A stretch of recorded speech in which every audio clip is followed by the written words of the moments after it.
কি করছে তোমার স্বামী? রোজের মতো আমার ঘুমের ওষুধ খেয়ে ঘুমোচ্ছে হয়তো।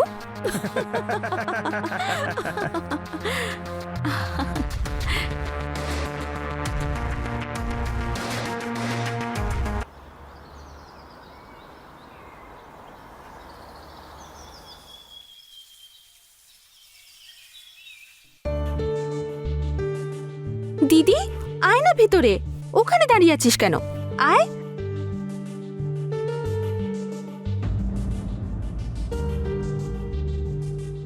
দিদি, এটা তো নিজের বাড়ি ভাবতে পারিস। I am so sorry Jaya, আমার জন্য তোকে এত সমস্যায় পড়তে হচ্ছে।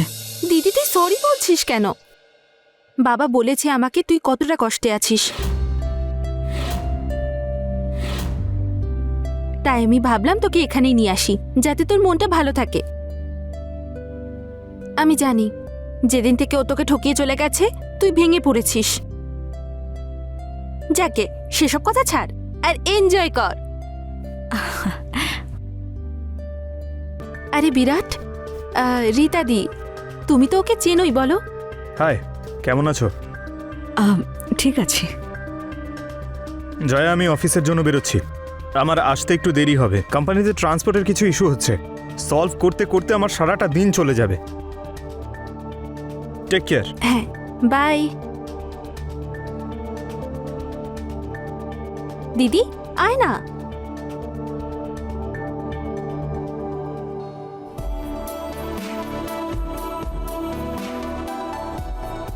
I am so sorry Jaya, তোকে আমার জন্য সেদিন অনিচ্ছা সত্ত্বেও বিয়ে করতে হলো। আরে তুই কেন সরি বলছিস? ইনফ্যাক্ট আমার তো তোকে থ্যাংক ইউ বলা উচিত। বিরাট খুব ভালো ছেলে। আমার তো মনে হয় যে ওর মতো ছেলে আমি খুঁজলেও পেতাম না। আমার অনেক খেয়াল রাখে ও। He is the best husband in the world. আমার আসার খবরে বিরাট খুব রাগ করেছে, তাই না? রাগ? একদমই না। ইনফ্যাক্ট ওই আমাকে বলেছিল তোকে এখানে আনতে, যাতে তুই ওই জায়েশকে ভুলতে পারিস আর এগিয়ে যেতে পারিস। আর রাগ? ও কখনো রাগ করেই না, শুধু ভালোবাসতে জানে। মহারানী তো বেশ মজাই আছে। যদি সেদিন আমি বিয়ের মণ্ডপ থেকে না পালাতাম তাহলে আজ ওর জায়গায় আমি থাকতাম। কিন্তু এখনো বেশি দেরি হয়নি, আমি আমার জায়গা ফিরিয়ে নেব।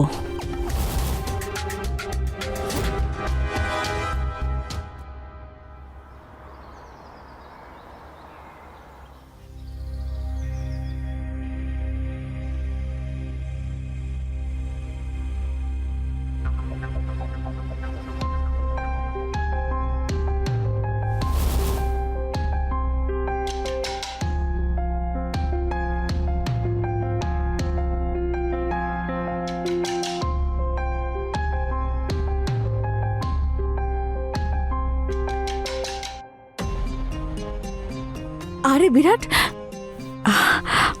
থ্যাংক ইউ সো মাচ আমাকে এই কাজ দেওয়ার জন্য। না হলে সারাদিনে আমি খুব বোর হয়ে যেতাম। এখন আর বোর হই না। থ্যাংক ইউ বলার কোনো প্রয়োজন নেই। এমনিতেও কোম্পানিতে ডেটা এন্ট্রির জন্য কাউকে চাই, তাই আমি ভাবলাম এই কাজটা তো তুমি করতেই পারবে। বাই দ্য ওয়ে, আজ রাতের মধ্যে কাজটা সম্পূর্ণ করো। হ্যাঁ।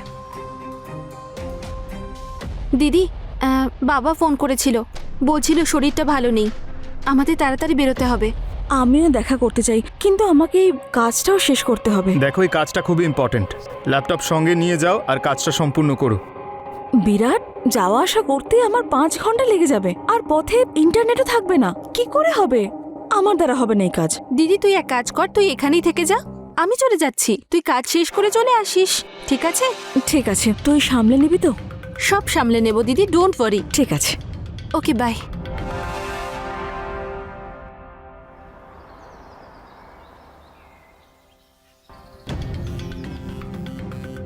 আরে দাও, আমি ধুয়ে দিচ্ছি। না না, আমি করে নেব, তুমি ওসব নিয়ে ভেবো না একদম। আরে এতে কষ্টের কি আছে বলো তো? যদি সেদিন আমি না পালাতাম তাহলে আমি তোমার বউ হতাম, এইসব কাজ আমিই করতাম।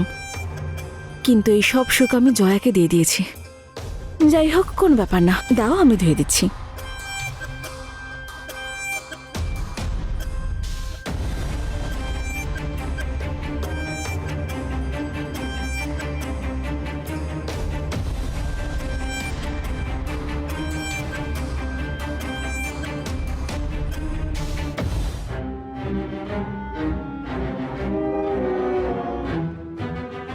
বিরাট,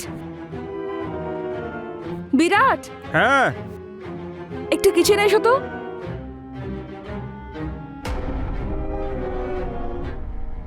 বিরাট, তাড়াতাড়ি এসো না, খুব অসুবিধে হচ্ছে। এই চুলটা সরাও তো মুখের উপর থেকে।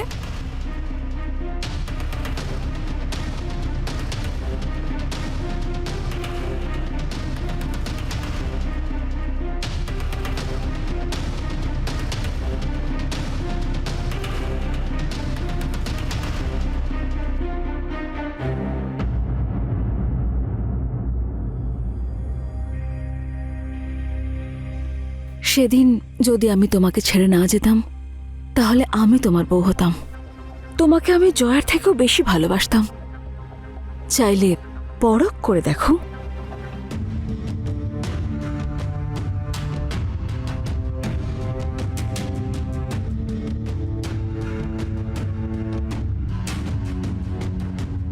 আরে কিছু অন্তত বলো, এই সুযোগ কিন্তু বারবার আসবে না। সুযোগ তো আমি কখনোই ছাড়ি না। সেই দিন তুমি আমার সঙ্গে বিয়ে না করে কত বড় ভুল করেছ, আজকে তোমাকে দেখাচ্ছি।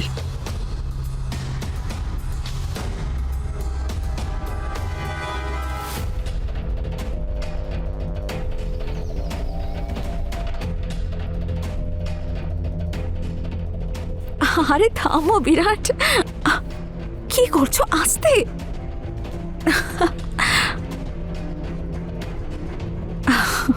তুমি সত্যি বলছো, জয়ের থেকে বেশি মজা তুমি দিচ্ছ। আমি বলেছিলাম না? এখন আবার কি এলো? দেখো,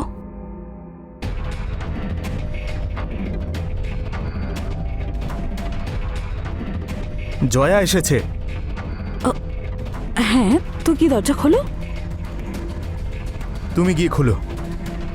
তুমি খোলো, তোমার বউ এসছে।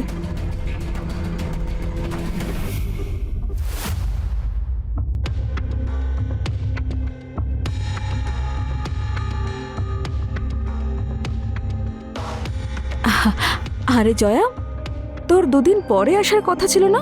হ্যাঁ, কিন্তু বাবা আমাকে আবার পাঠিয়ে দিল। আমাকে বলল যে আমি ঠিক আছি, তুই চলে যা। আচ্ছা,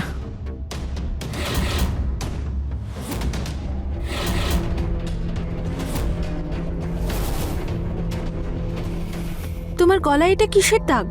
কোথায় দাগ রয়েছে? হ্যাঁ আছে। না না না না,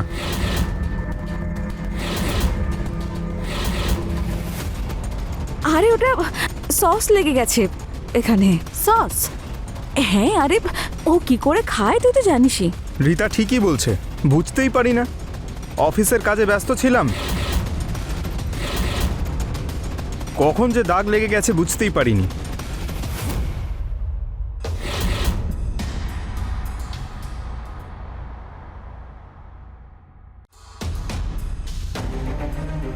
রীতা, তুমি এখানে কেন এসছো? আমি তোমার সঙ্গে দেখা করতে এসেছি রীতা, আমার তুমি ক্ষমা করে দাও রীতা। জয়েশ? দিদি জয়েশ এখানে কি করছে? আমি ক্ষমা চাইতে এসেছি। আমার পরিবারের চাপে পড়ে আমি তোমায় ছেড়ে চলে গেছিলাম, কিন্তু আমি তোমায় ভুলতে পারিনি, আর সেই জন্যই আমি আজ আমার পরিবারকে ছেড়ে তোমার কাছে এসেছি। দেখো, তোমার সঙ্গে আমি কোনো কথা বলতে চাই না, বেরিয়ে যাও এখান থেকে। না রীতা, এমনটা বলো না, আমি তোমায় ভীষণ ভালোবাসি আর আমি তোমায় বিয়ে করতে চাই। প্লিজ তুমি আমায় ক্ষমা করে দাও আর বিয়ের জন্য রাজি হয়ে যাও।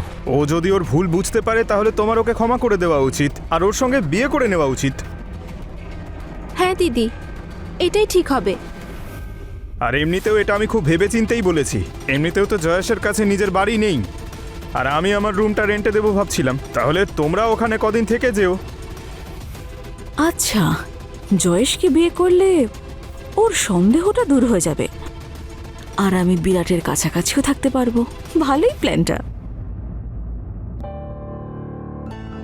ঠিক আছে, তুমি যখন ভুলটা বুঝতেই পেরেছো তখন তোমাকে ক্ষমা করতে আমি রাজি আছি। সত্যি রীতা, তুমি তুমি ভাবতেও পারবে না যে আজ আমি কতটা খুশি। আর আমরাও। Thank you. দিদি,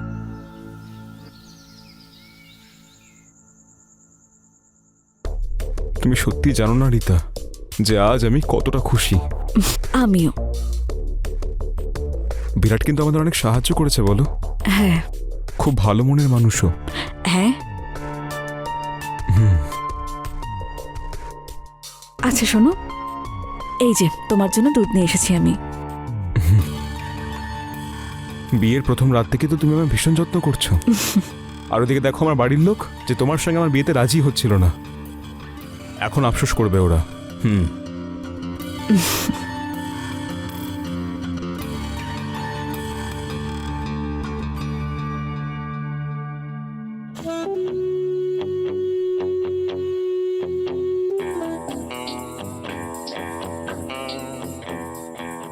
এখন ফুলসজ্জার সময় হয়ে গেছে।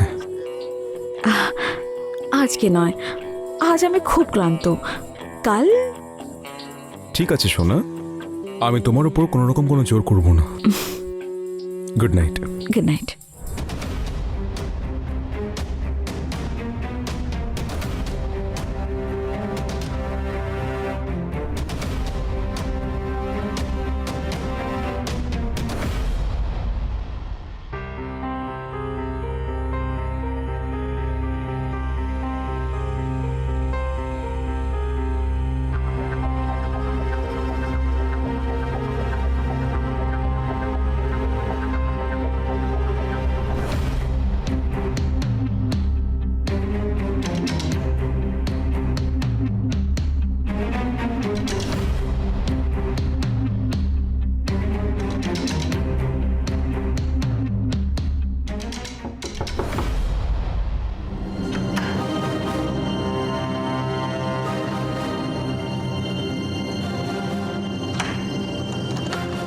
কাজটা ভালো করে করেছো তো? হ্যাঁ, জয়েশ ঘুমিয়ে পড়েছে, আর কাল সকালের আগে ওর ঘুম ভাঙবে না। জয়া কোথায়? ওকে আমি অন্য রুমে ঘুম পাড়িয়ে দিয়েছি।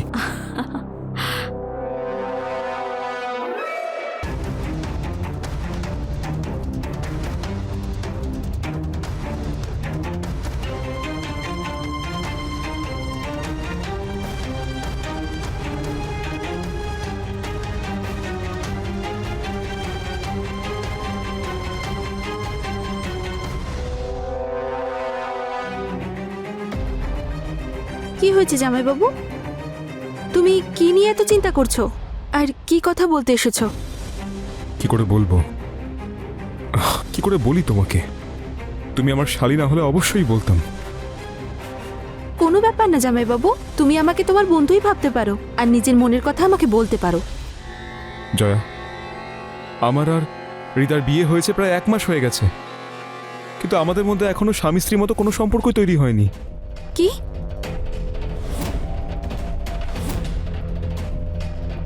হ্যাঁ,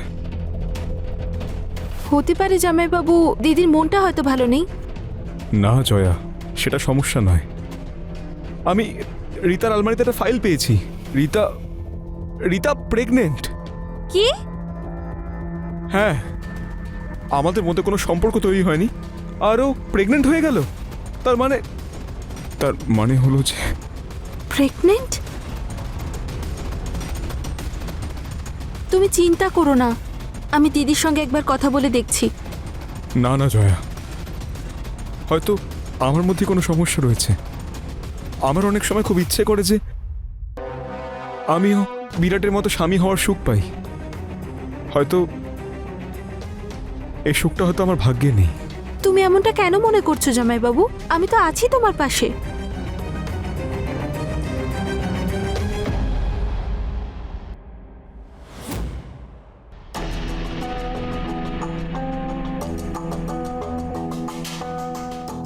এই নাও তোমার দুধ। আজ খেতে ইচ্ছে করছে না।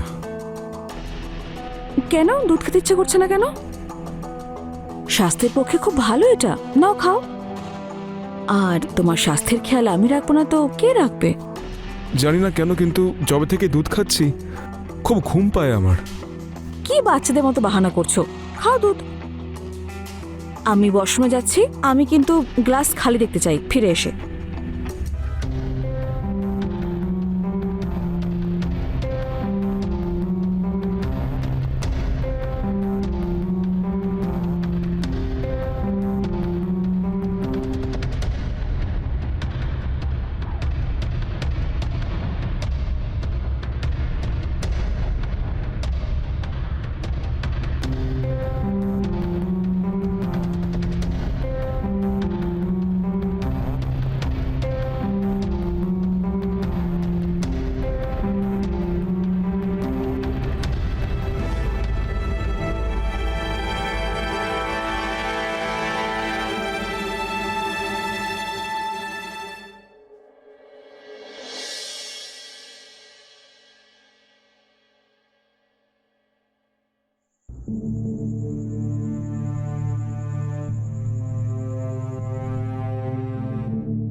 কি করছে তোমার স্বামী?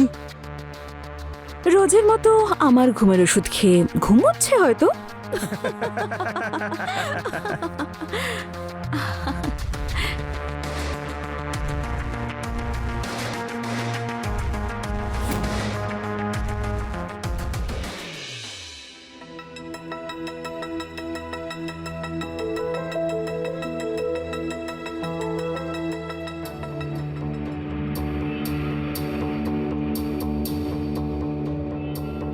এত রাত্রেবেলা ও গেল কোথায়?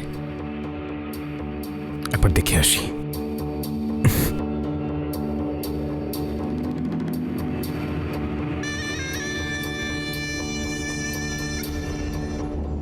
এইসব কি চলছে এখানে? তুমি তুমি এখানে কি করছো? ঘুমোও না এখনো? তাহলে আমার পেছনে এইসব নোংরা খেলা খেলছো তোমরা? হ্যাঁ, তাতে কি হয়েছে? এখন যাকে ভালোবাসি তার সঙ্গেই তো আমি থাকবো, তাই না? আচ্ছা বেহায়া, আরে একবারের জন্য নিজের বোনের কথা তো ভাবতে পারতে। তোমার সাহস হলো কি করে আমার গায়ে হাত তোলার? আমার সাহস হলো কি করে? হ্যাঁ, তোকে তো মেরে ছাড়, ছাড় আমাকে, ছাড়। তোমাকে আমি তোকে আজ আমি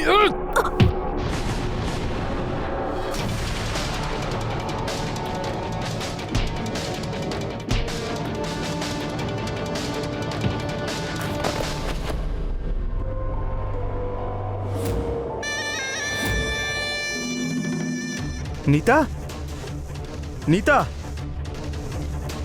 বিরাট, এসব এসব কি হয়ে গেল? এই সব কিছু তুমি করেছো। আরে না, আমি এসব তুমি করেছো।